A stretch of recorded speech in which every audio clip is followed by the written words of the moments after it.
What would you pick if you could only have 5 pairs of shoes? Some people only have 1 pair of shoes, and for some of us, we have a lot more than that.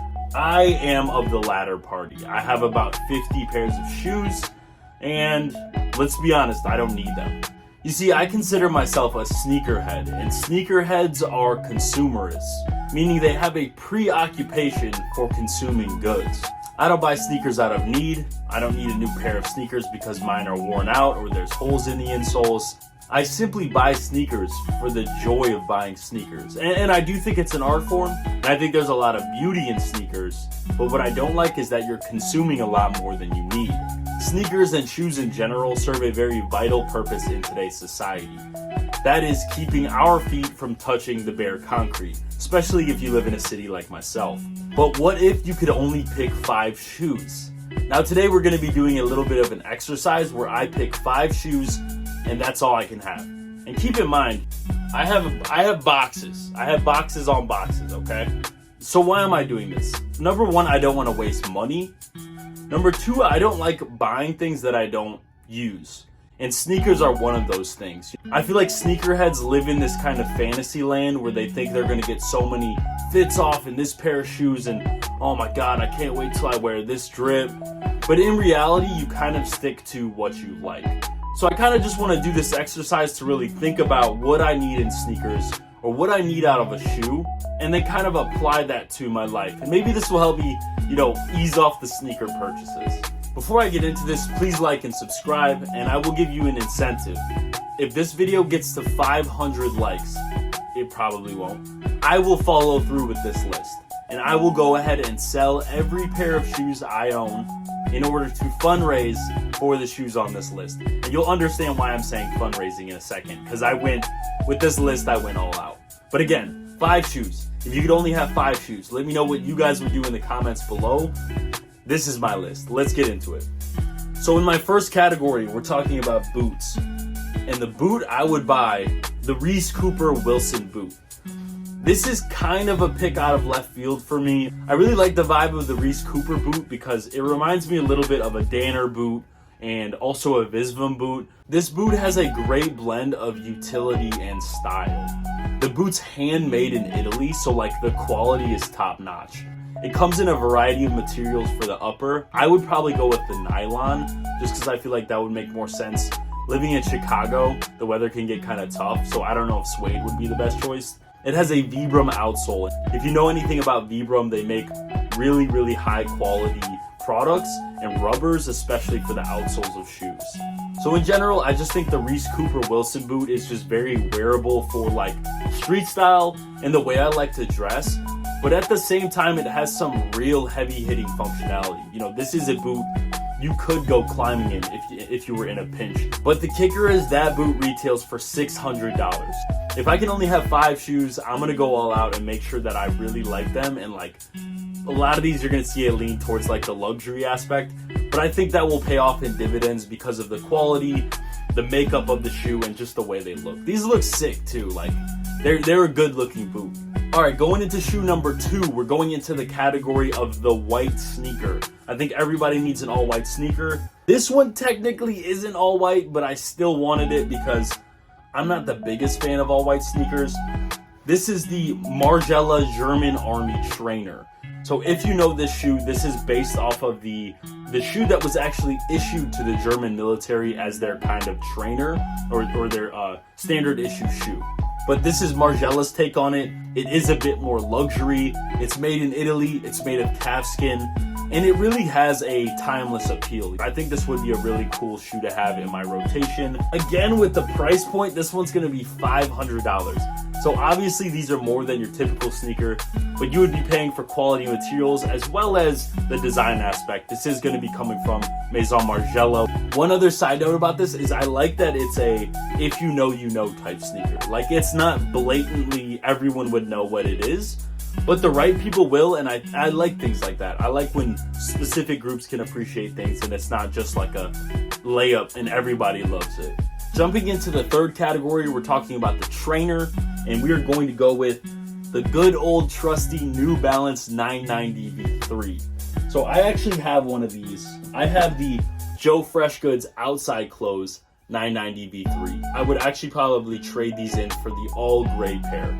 I love this shoe, but the colors on this, I don't think this would make sense in like a rotation of shoes where I only have 5.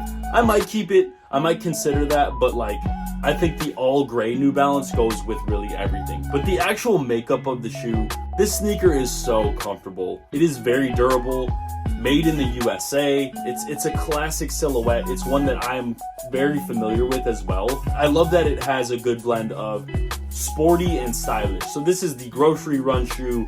This is the popping out to the bar type shoe. Like, it can really go from one end of the spectrum to the other, like as far as being casual and then going to like being a heater. I don't know, I might have to just keep these. But I would say for anyone looking for a good trainer, this model retails around 200. I believe they're 180. So they're relatively affordable. I know that's not, affordability is different to everybody, but the makeup and how long the shoe's gonna last you and how comfortable it is, I think these are worth it. So this is actually the most budget-friendly shoe on my list. All right, in category number 4, we're talking about the casual sneaker. Now, this category is kind of like your Chuck Taylor, Vans era type category. And I didn't want to go with one of those options, not just because they're cheap. They're not made to last that long. You know, they are skate shoes, and they're skate shoes that are meant to have board feel, which means they're much thinner. I'm a bigger guy. So for the casual shoe category, I'm going to go with the Rick Owens Ramones Low. This shoe is $700. So this is at the extremely expensive end of the casual sneaker, but I'm going with the $700 pair that is the mainline pair. It's made of calfskin, made in Italy. You know, checking all those boxes I love as far as quality goes. And one thing about the low top Ramones that I really like is that it is a bulkier makeup. You know, one issue I have with a Chuck Taylor or a Vans era or these kind of casual sneakers is a lot of them are very slim. And for the way I like to dress, I do like to have a bulkier shoe. And I think this kind of fits in that casual sneaker category, but it's also a bit bulkier. It's another one of those shoes, if you know, you know. Most people are gonna think they're Converse. I know they're rising a lot in popularity, but I just think for this category, having the mainline Ramone would be like, it would be ideal, because this is a shoe that gets better over time. You could beat this thing up and it'll look better. The calfskin will kind of morph to your foot year over year over year, make them your go-to shoes. And if I was to invest $700 in a shoe, I would want it to be like worn every single day. So I think the low top Ramones would be that for me. The high top is a little bit too high for me. Something a bit more low profile, but at the same time like super high profile, with being, you know, one of the hottest designers right now in Rick Owens. And heading into shoe number 5, we've got probably the most important category to y'all, to most people. We're talking about the loud sneaker. We're talking about the heater. We're talking about the flashy sneaker. We're talking about the neck snapper. We're talking about the heat, you know, the heat, the thing you pull out of your closet to make you feel like $1 million. And that would be the Jordan 1 Chicago. And I know what you guys are thinking. Come on, bro. Like, that's the best you could do? Like, Jordan 1s are hot. Like, everybody wearing Jordan 1s. Here's the thing.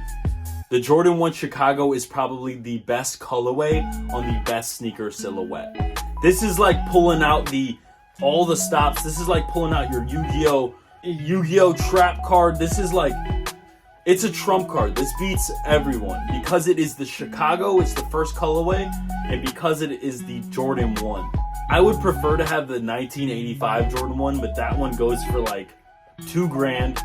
I might settle for the 94, but that one goes for like $1,000. So we might actually have to do the 2015 release of this one. Not ideal, but hey, if we get to those 500 likes, maybe I'll make enough money for my collection. Who knows? The Jordan 1 Chicago is just a classic every single time. It's the kind of loud sneaker that you don't really need to worry about matching colors or anything like that. Like, it's loud, but it is a statement in itself, and red, black, and white kind of works cohesively with a lot of different things. It has that really good vintage look, but then you can also pair it with like new age streetwear. That colorway just gets me excited thinking about it, and that's one I've wanted for a very long time. I have the black toe from 2016, so this is getting pretty close, But if it's my top 5, I gotta be a stickler. And I think I would want to go ahead and swap these out for the Chicago. But honestly, this does a pretty good job. I would like to get an older model because I like the older shape a bit more. But this is a pretty good shoe as well. And in general, the Chicago one is just, it's art. It is a wearable piece of art and a wearable piece of history. So I just can't think of more of a heater. That's the kind of sneaker you wear and everybody is like, yo. Even if you don't know sneakers, if you don't know basketball, it doesn't matter. You know that sneaker.